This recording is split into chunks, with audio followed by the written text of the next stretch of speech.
मुसळधार पावसामुळे इंद्रायणी नदीला पूर आलाय। वारकऱ्यांनी आळंदीमध्ये जाऊ नका, पुण्यामध्ये थांबा। देहू शहरात प्रवेश करणं सध्या सुरक्षित नाहीये। पाहतोय सततच्या मुसळधार पावसामुळे इंद्रायणी नदीनं धोक्याची पातळी ओलांडली आहे। नदीकाठच्या परिसरात सतर्कतेचा इशारा देण्यात आलाय।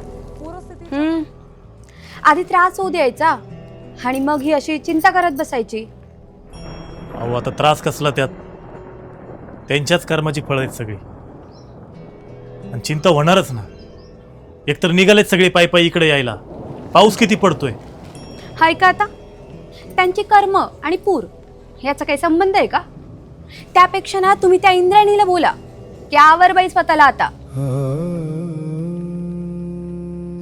आता मला सांगा, वृक्षतोड का इंद्रायणीने केली का? अवैध बांधकाम इंद्रायणीने केली? बेसुमार वृक्षतोड केली, नद्यांमध्ये अवैध बांधकाम केले, प्लास्टिकचा अतिवापर केला। आता नद्यांचा गळा आवळला तर ते आरडाओरडा करतीलच ना।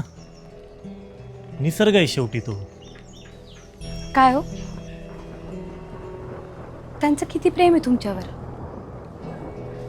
अहो ते किती ओढीने येत आहे तुमच्याकडे, तुमच्या भेटीसाठी। एवढ्या पावसात रिकाम्या पायाने फक्त तुम्हाला भेटण्यासाठी येत आहेत तेही नित्य नियमाने। एकदाही वारी चुकवत नाही ते त्यांची। या पुरामुळे त्यांना नाही यायला जमलं तर चालेल तुम्हाला? मी काय म्हणते, तुम्ही स्वतः जा ना आणि घेऊन या त्यांना। असं म्हणता? मीच जातो आणि सगळ्यांना सुखरूप इथवर घेऊन येतो। ओ थांबा, मला पण घेऊन चला ना सोबत। चला, तसे तुमच्या विना वैकुंठाचा कारभार काही चालत नाही। आणि एकटा विटू राहायला हा संसार काही पेलत नाही, हो ना?